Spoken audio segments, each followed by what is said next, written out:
Back right Sudheer గారి దగ్గరికి వెళ్దాం. సుధీర్ గారు చెప్పండి, 2007 లో ఫస్ట్ వరల్డ్ కప్ గెలిచాము, అప్పుడు 2024 ఇప్పుడు అయిపోయేటప్పుడు. సో రోహిత్ శర్మ అప్పుడు అరంగేట్రం ఇచ్చాడు, ఇప్పుడు వెళ్ళిపోయేటప్పుడు కప్ మనకి అందించేసి వెళ్తున్నాడు అని అంటే ఎలా చూడొచ్చు దీన్ని అని అంటే, కొంతమంది చరిత్రలో వాళ్ళ పేజీలు రాసుకున్నప్పుడు ది బెస్ట్ అనిపించేలాగా రాసుకొని వెళ్తూ ఉంటారు. సో ఇది కూడా అలాంటిదే అనుకుంటారా మీరు? మీకేమనిపిస్తుంది? అందులో డౌట్ లేదండి. అతనికి అసలు యాక్చువల్ గా మరొక 2 టైటిల్స్ కూడా యాడ్ అయ్యి ఉండేవి. మనం ఇంతకుముందు స్టార్టింగ్ లో చెప్పుకున్నాం కదా షీలా గారు. అతనికి test series, world test series victory కూడా ఇండియా సాధించి ఉండేది. అంతవరకు చక్కగా ఇంగ్లాండ్ ఓడిపోయినాం, సెకండ్ టైం ఓడిపోవాల్సి వచ్చింది న్యూజిలాండ్ తో ఒకసారి లాస్ట్ టైం కూడా. బట్ 2 times వరకు ఇండియా ఫైనల్ లో వెళ్ళింది అంటే మనం ఇంతకుముందు చెప్పుకున్నట్టుగా they domination everywhere, not just in India, overseas లో కూడా చక్కగా రాణించడం అనేది కూడా ఒక కారణంగా చెప్పుకోవాలి. అండ్ అది కాకుండా 2007 లో మీరు అన్నట్టుగా Rohit Sharma as a young boy గా అరంగేటం చేయడం, అండ్ అంతకంటే ముందు తన యొక్క స్ట్రగుల్స్ ట్రైన్ లో వచ్చి నెట్ ప్రాక్టీస్ లో ప్రాక్టీస్ చేస్తూ ఒక డొమెస్టిక్ క్రికెట్ లో తన యొక్క ముద్రను వేసుకున్నాడు. ఆ తర్వాత ఒక ఛాంపియన్ ప్లేయర్ గా అయ్యాడు.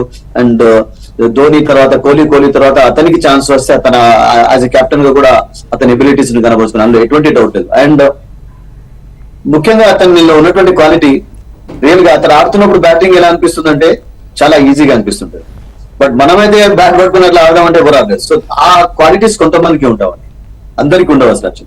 సో అతను ఆ కేటగిరీకి చెందినటువంటి ప్లేయర్. ఐ మీన్ దాన్ని ఏమంటారంటే ఆ ఎలిగెన్స్ కానివ్వండి, అది అందరికి రాదు. కొంతమంది ఒక షాట్ కొట్టాలంటే కష్టపడతారు దాని కొరకు ఫుట్ వర్క్ అని. బట్ దిస్ మ్యాన్ ఈవెన్ నిలబడి కూడా ఇట్లా అంటారు, ఒక్కొక్కసారి బౌండరీకి వెళ్ళిపోతుంది, సిక్సర్ పోతుంది. సో అటువంటి గిఫ్టెడ్ ప్లేయర్ అసలు యాక్చువల్గా అటువంటి గిఫ్టెడ్ ప్లేయర్ ఇండియాకి లభించడం, ఐ థింక్ జనరేషన్స్ తర్వాత మళ్ళీ జనరేషన్స్ ను ముందుకు తీసుకువెళ్లే ప్లేయర్ లభించడం అనేది చాలా చాలా అద్భుతంగా చూస్తుంటాం. బికాస్ మీరు షీలా చూసినట్లయితే మిగతా కంట్రీస్ ఇప్పుడు వెస్టిండీస్ ఎందుకు ఫెయిల్ అవుతుంది అంటే, వెస్టిండీస్ కు జనరేషన్స్ మధ్యలో ప్లేయర్స్ లభించడం లేదు. ఇప్పుడు ఒకసారి రిచర్డ్స్, గ్రీన్విచ్, లాయిడ్, మార్షల్ యొక్క యుగం ముగిసిన తర్వాత లారా వచ్చాడు, ఎంబ్రూస్ వచ్చాడు. ఆ తర్వాత మళ్ళీ వాళ్ళు లాస్ట్ 20 years నుంచి స్ట్రగుల్ అవుతూనే ఉన్నారు. చూడండి ఆస్ట్రేలియాను టెస్ట్ మ్యాచ్లలో కూడా 30 సంవత్సరాల తర్వాత ఒక విక్టరీ మొన్న షమార్ జోసెఫ్ బౌలింగ్ తో సాధించగలిగారు. సో అట్లా బౌల్ లభించడం లేదు. But when you look at India 70s లో గవాస్కర్, విశ్వనాథ్, కపిల్ దేవ్ వీళ్ళందరూ అద్భుతంగా, చంద్రశేఖర్, ప్రసన్న వీళ్ళందరూ లెజెండ్స్. వాళ్ళు ఏదో ఒక క్రికెట్ కు ఒక కిక్ ఇచ్చారు రియల్ గా చెప్పండి. ఆ తర్వాత 83 తోటి కపిల్ దేవ్ విక్టరీ అనేది మరింత కిక్ ఇచ్చింది క్రికెట్ కు. ఆ తర్వాత జనరేషన్ లో అజరుద్దీన్ రావడం, అజరుద్దీన్ కెప్టెన్ గా ఉండడం, గవాస్కర్ రిటైర్ అయిపోయిన తర్వాత వెంకసర్కర్, శ్రీకాంత్, తర్వాత సచిన్ టెండూల్కర్ జమానా మొదలైంది. సచిన్ టెండూల్కర్ ఉన్నప్పుడు వివిఎస్ లక్ష్మణ్, ద్రావిడ్, హర్భజన్ సింగ్, కుంబ్లే వీళ్ళందరూ వచ్చారు. ధోని ఉంటున్నప్పుడు మళ్ళా గంగూలీ రావడం చూసాం. సో ఎవ్రీ జనరేషన్ లో ఇండియాకు ఒక అద్భుతమైనటువంటి లిస్ట్ ఆఫ్ ప్లేయర్స్ అంటే బంచ్ ఆఫ్ ప్లేయర్స్ లభిస్తున్నారు. ఒక్కళ్ళు కాదు, ఒక్కళ్ళతో సరిపోదు. Because cricket is team game, don't forget that. Every time ఒక్కళ్ళు గెలిపించలేరు ప్రతిసారి. సో టీమ్ లో కంపల్సరీ అందరి ఎఫర్ట్ అవసరం ఉంటుంది. ఇంతకుముందు విజయ్ చెప్పినట్టుగా అంటే హార్దిక్ పాండ్యాతో పాటు మనం బుమ్రాను కూడా ఇంక్లూడ్ చేయాలి. Because player of the match award అతనికి లభించింది, సిరీస్ అవార్డు లభించింది. అతని కాంట్రిబ్యూషన్ కూడా అద్భుతం. స్టార్టింగ్ లో వికెట్లు తీయడం, టైట్ ఓవర్లు వేయడం, ఈజ్ ఆల్సో బీన్ బ్రిలియంట్. అంటే బంచ్ ఆఫ్ ప్లేయర్స్ లభిస్తున్నారు ఎవ్రీ జనరేషన్ లో. ఒక బంచ్ పోయిన తర్వాత మళ్ళీ ఒక బంచ్ అంతే టాలెంటెడ్ బంచ్ వస్తుంది. ఇప్పుడు రియల్ గా చెప్పాలంటే ఇప్పుడు India for example T20 world cup లో రోహిత్ శర్మ కెప్టెన్ గా, విరాట్ కోహ్లీ లేకపోయినప్పటికీ కూడా శుభ్మన్ గిల్ లాంటి వాళ్ళు ప్లేయర్, యశస్వి జైస్వాల్ ఇప్పుడు టీమ్ లో ఉన్నారు కదా, అతను ఆడే కానీ ఇండియా కూడా perform better to some expectation. అంత ఉంది టాలెంట్ అసలు. ఇప్పుడు అందుకని విరాట్ కోహ్లీ ఎందుకు రిటైర్ అయిపోయినాడంటే అతనికి తెలుసు. Because there are enough talent ఉన్న ప్లేయర్స్ ఉన్నారు. అంటే ఒక విరాట్ కోహ్లీ లాగా అన్ని సెంచరీలు సాధిస్తారో పక్కకు పెట్టండి, బట్ దాన్ని ముందుకు వెళ్ళేటందుకు మాత్రం రెడీగా ఉన్నారన్న సంగతి అందరికీ తెలుసు. సో దానికి అలా బీసీసీ కృషి అలాగే ఉంది. అండ్ ప్లేయర్స్ కు అద్భుతమైనటువంటి సౌకర్యాలు ఇస్తున్నారు. మనీ మామూలు మనీ కాదు. గతంలో రూపాయి సంపాదించి ఇప్పుడు ₹1 కోటి సంపాదిస్తున్నారు ఒక్కొక్కరు ఒక దాంట్లో. ఒక ఐపీఎల్ ఒక tournament and you become a hero. And ఒకటి థింగ్ ఏంటంటే ఇప్పుడు ఐపీఎల్ ను మాత్రం కొలమానంగా చేసుకుని ప్లేయర్స్ ను సెలెక్ట్ చేయడం అనేది కూడా ప్రతిసారి అది వర్కౌట్ కాకపోవచ్చు. అది ఒక విషయంలో కొంచెం అంటే టెస్ట్ మ్యాచ్లలో వర్కౌట్ కాదు. దానికి డొమెస్టిక్ క్రికెట్, రంజీ ట్రాఫీ, తర్వాత మీకు దాన్ని ఏమంటారు దిలీప్ ట్రాఫీ లాంటి మ్యాచెస్ చాలా ఇంపార్టెంట్. ఇప్పుడు పుజారా వచ్చాడు అంటే టెస్ట్ క్రికెట్ లోకి, ద్రావిడ్ వీళ్ళు వెళ్ళిపోయిన తర్వాత because of his domestic performance. So T20 one day matches లో పర్వాలేదు, మనకు మంచి ఉన్నారు. బట్ టెస్ట్ మ్యాచెస్ లో ఇంకా still what I feel is actually ఇంకా ఇండియాకు ఒక మంచి ఇంకా జెన్యున్ ఫాస్ట్ బౌలర్ కావాలి. బుమ్రా ఉన్నంత వరకు అతని సపోర్ట్ ఇవ్వడానికి Siraj is doing good job. But Harshdeep లాంటి వాళ్ళు టెస్ట్ మ్యాచెస్ లో వాళ్ళకు you can't expect them to perform. ఎందుకంటే వన్డే మ్యాచెస్ లో T20 లాంటిలో పర్వాలేదు. ఈవెన్ 50-50 లో కూడా నేను అనుకుంటాను అంత సూటబుల్ గా కాకపోవచ్చు అతడు. సో మీ స్పిన్ విభాగంలో చూడండి శ్రీల, ఒక జమానా అనేది కదా, ఒక క్వార్టెట్ అనేది అప్పుడు అంటే చంద్రశేఖర్, వెంకటరాఘవన్, తర్వాత ప్రసన్న, బేడీ ఉన్నప్పుడు. బేడీ అన్ఫార్చునేట్లీ మొన్ననే చనిపోయిన the legend everybody knows actually, left arm wonderful spinner. ఆ తర్వాత కుంబ్లే, హర్భజన్ ఒక దాన్ని రూల్ చేస్తారు. తర్వాత జడేజా, మీకు వెంకటపతి రాజు కూడా అప్పుడు మన హైదరాబాద్ వెంకటపతి రాజు అతని సేవలను కూడా ఇండియా మర్చిపోలేదు. ఈ ప్లే 2 వరల్డ్ కప్స్ యాక్చువల్లీ అతడు అద్భుతమైనటువంటి రోల్ ప్లే చేశాడు రియల్ గా. బేడీ తర్వాత మనీందర్ సింగ్ కొంతవరకు వచ్చేసాడు. మనీందర్ సింగ్ తర్వాత ఆ జనరేషన్ కొనసాగుతూ వచ్చింది.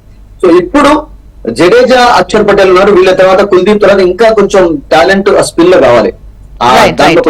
విజయ్ గారి దగ్గరికి వెళ్దాం ఒకసారి. ఇంతసేపు సుధీర్ గారు చెప్పడం జరిగింది, నిజంగా విరాట్ కోహ్లీ కావచ్చు, రోహిత్ శర్మ కావచ్చు, ది లెజెండరీ యాక్టర్స్ మనం చెప్పాలనుకుంటే. మామూలు ఆట ఎవరన్నా ఆడతారు, కానీ లెజెండరీ యాక్టర్స్ చాలా కొంతమందే ఉంటారు.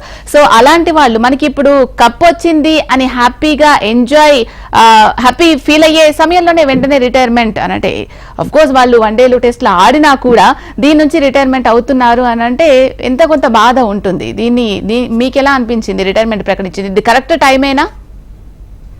Absolutely correct time. ఎందుకంటే ఫర్ ఎగ్జాంపుల్ చెప్పాలంటే ఇప్పుడు మీరు యాంకర్ గా ఉన్నారు, ఎన్ని రోజులు యాంకరింగ్ చేస్తారు అన్నది మీకు తెలుస్తుంది. మీ బాడీ లాంగ్వేజ్ కానీ, మీ యొక్క కెపాసిటీ కానీ, ఇవన్నీ కూడా యాక్చువల్ గా టు బి ఫ్రాంక్ చెప్పాలంటే లగాతార్ ఫిట్నెస్ తోటి ఒక 15 years 16 years వాళ్ళు ఆల్ ఫార్మాట్స్ లో T20 కానీ, వన్డే కానీ, అటు డొమెస్టిక్ క్రికెట్ లో కానీ, ఈ రకంగా అన్ని ఫార్మాట్స్ లో కూడా వాళ్ళ యొక్క ప్రతిభను కనబరుస్తూ దేశం నుంచి ఇంకో దేశానికి వెళ్ళడం, స్టేడియం వెళ్ళడం, హోటల్ నుంచి హోటల్ వెళ్ళడం, ఈ రకంగా బాడీని పూర్తిగా యూటిలైజ్ చేస్తూ అదే బాడీ తోటి మరి ఫిట్నెస్ కసరత్తులు చేస్తూ ఆట ఆడాలంటే అక్కడ యాక్చువల్ గా వచ్చి వాళ్ళు గ్రౌండ్ లో ఆడుతున్నది మనం స్క్రీన్ మీద చూస్తాం. కానీ ఆ గ్రౌండ్ వెనుక జరిగే యాక్టివిటీస్, వాళ్ళు ఏ రకంగా ఫిట్నెస్ మెయింటైన్ చేస్తున్నారు, ఏ ఫుడ్ తీసుకుంటున్నారు, ఇవన్నీ కూడా మనం క్యాలిక్యులేట్ చేస్తే అంత ఈజీ కాదు. సో వాళ్ళ బాడీ లాంగ్వేజ్ వాళ్ళు చెప్తారు. కపిల్ దేవ్ అదే చెప్తాడు యాక్చువల్ గా.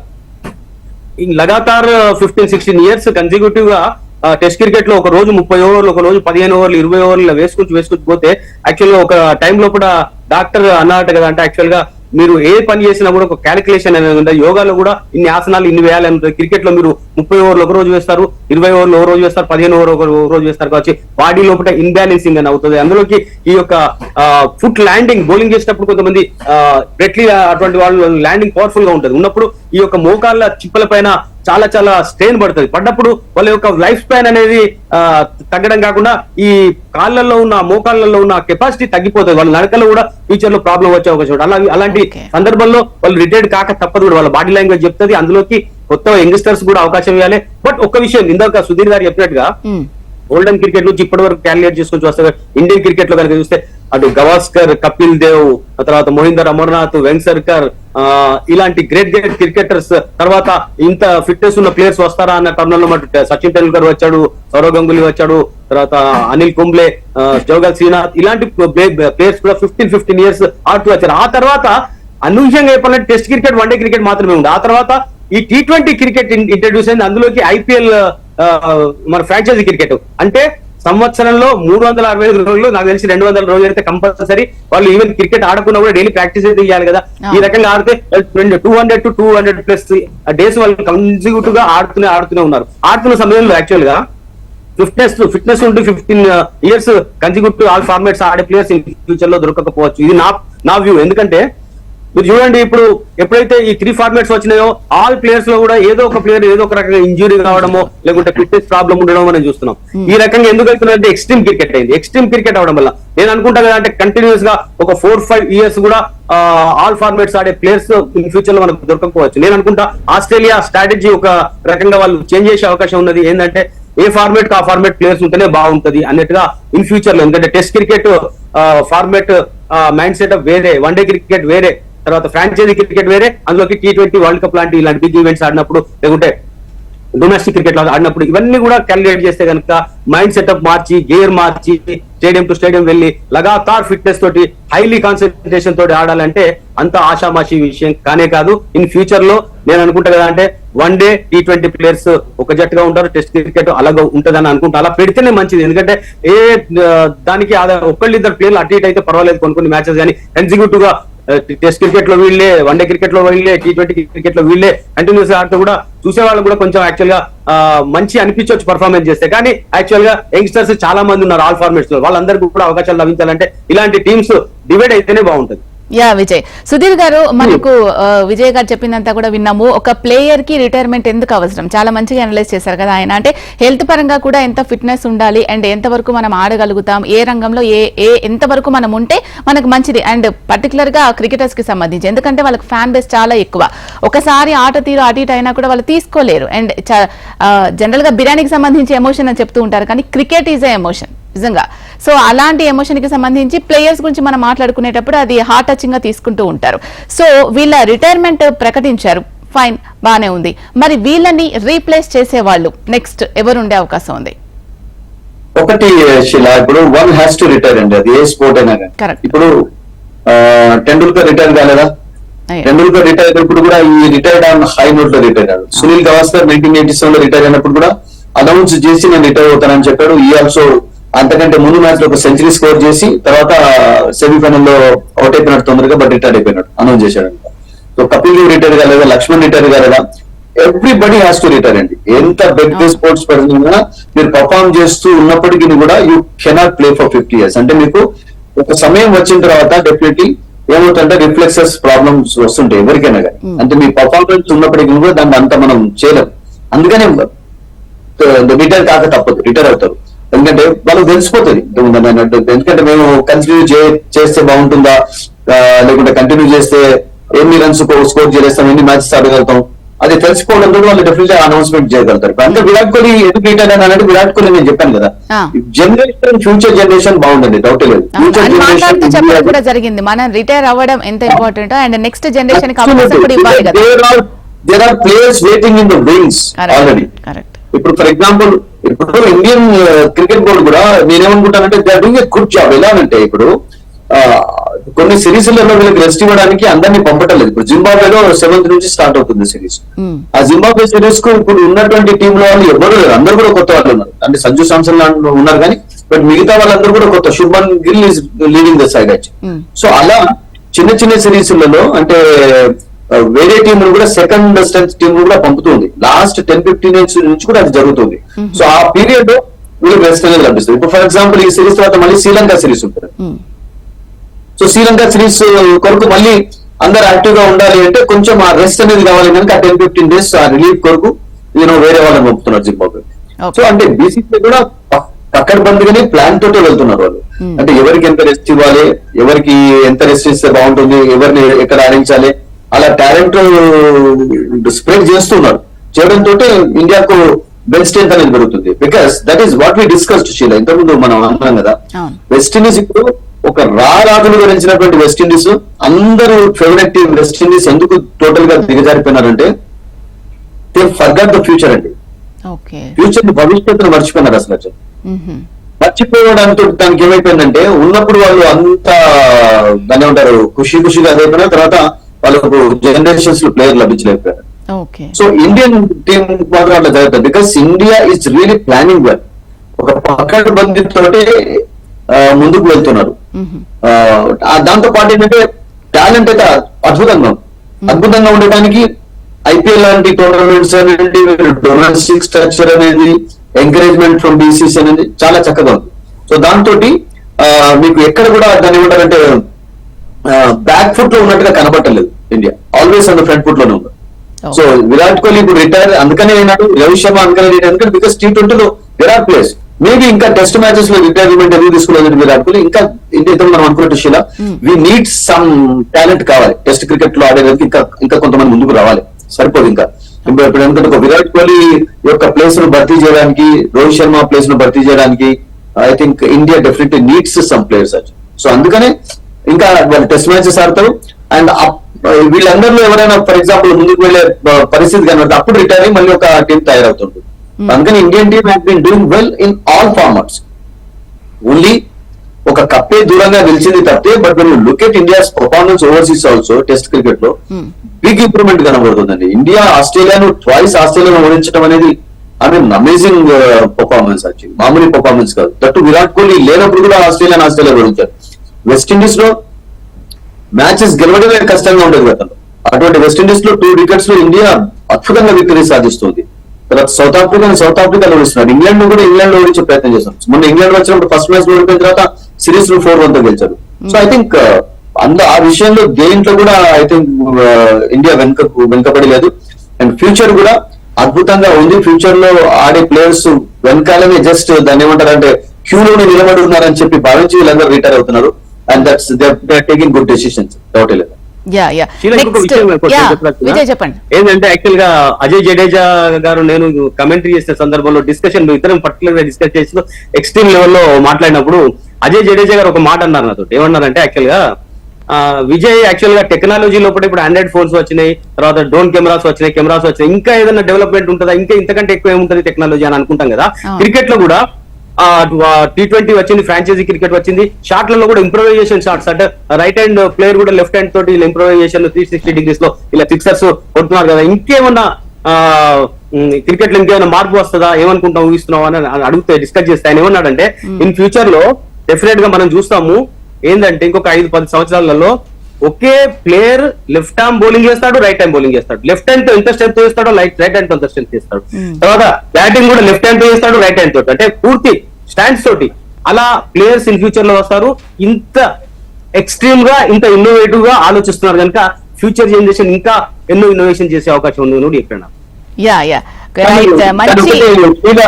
నేను ఎప్పుడు ఏమంటానంటే కొంచెం బౌలర్స్ కు కూడా కొంచెం దాన్ని ఏమంటారంటే మంచి హెల్ప్ఫుల్ గా ఉండేటటువంటి వికెట్లు కూడా తయారు చేయాలి. అందుకని ఇండియన్స్ కొంచెం టెస్ట్ మ్యాచెస్ లో బయట స్ట్రగుల్ అయ్యేటప్పుడు ఎక్కడ కనబడుతున్నారంటే ఇంకా బౌన్సీ వికెట్స్ ఇండియాలో లేకపోవడం. గతంలో బ్యాటింగ్ ఉన్నప్పుడు ఎటువంటి ప్రాబ్లమ్స్ రాలేదు. Why Gavaskar never had a problem with some short pitch balls అంటే బికాస్ లాట్ ఆఫ్ క్రికెట్ వాళ్ళు బ్యాటింగ్ పైన బౌన్స్ కలపడి పడుతుంది. సో కొంచెం పిచెస్ విషయంలో ఇప్పుడు రియల్గా చెప్పాలంటే ఈ టోర్నమెంట్ లో ఎక్కువ బిగ్ స్కోర్స్ లేకున్నా కానీ వరల్డ్ కప్ లో చిన్న చిన్న స్కోర్స్ కూడా ఎంత ఎక్సైటింగ్ గా మారాయి. ఇండియా 180 స్కోర్ చేసినప్పుడు కూడా పాకిస్తాన్ ను తక్కువ అలౌట్ చేయగలిగారు. అంటే even south Africa Nepal match కూడా 115 సౌత్ ఆఫ్రికా కొడితే నేపాల్ టీమ్ వెరీ నియర్ 114 వరకు వచ్చారు. సో అలా కొంచెం ఎక్సైట్మెంట్ ఉండాలంటే బౌండరీలు సిక్సెస్ తోటే కాకుండా బౌలర్స్ కు కూడా కొంచెం హెల్ప్ఫుల్ గా ఉండేటటువంటి కండిషన్స్ ఉన్నట్లయితే there will be good battle between bat and ball. So అది ఐ ఆల్వేస్ లవ్ అది. అదొకటి. తర్వాత ఇంకోటి సుధీర్ గారు చెప్పినట్టుగా బ్రాడ్ హజ్ ఆస్ట్రేలియన్ క్రికెటర్ ఏమంటాడంటే పెర్త్ లాంటి పిచ్ లో కూడా డ్రాప్ ఇన్ పిచెస్ ఇంట్రొడ్యూస్ చేసిందే ఆస్ట్రేలియా. అంటే ఎక్కడితో పిచ్ తయారు చేసి ఆ పిచ్ ని తీసుకొచ్చి ఒక కేక్ ముక్కలాగా అందులో ఫిక్స్ చేయడం అని ఇట్లా తయారు చేసి నేచురాలిటీ దెబ్బతీస్తున్నారు. అంటే భగవంతుడు ఒక్కొక్క భూమికి ఒక్కొక్క తత్వం ఇచ్చాడు. రికార్డు బాటక సిద్ధాంతం చెప్పినట్టుగా మేలు రకం, నాటి రకం, మధ్య రకం భూములు ఉంటాయి. ఒక భూమిలో ఒకటి పంట పండుతుంది, ఒకటి పూర్తి బీడు వారిపోతుంది, ఒకటి బ్రహ్మాండమైన పళ్ళ రసాలను ఇస్తుంది. సో ఒక్కొక్క భూమికి ఒక్కొక్క తత్వం ఉంటుంది. పెర్త్ లాంటి పిచ్ పైన బౌన్స్ ఉంటుందని ఎవరైనా చెప్తారు. అక్కడ పోతే బౌన్స్ లేకుండా మామూలుగా ఉంటే లాభం ఏంది, ఇట్లాంటి న్యాచురాలిటీని దెబ్బతీస్తున్నారని బ్రాడ్ హజ్ స్వయంగా చెప్పాడు. యాక్చువల్ గా ఈవెన్ సూర్య గారు చెప్పినట్టుగా అమెరికా లాంటి మరి దేశంలో కూడా అక్కడ పిచ్ కండిషన్స్ ఎలా ఉంటుంది, అమెరికన్ సాయిల్ ఎలా ఉంటుందో అక్కడనే పిచ్ న్యాచురల్ గా తయారు చేస్తే బాగుంటుంది కదా. ఆస్ట్రేలియా నుంచి తీసుకుపోయి అక్కడ డ్రాప్ చేసి అసలు ఎవరికి కూడా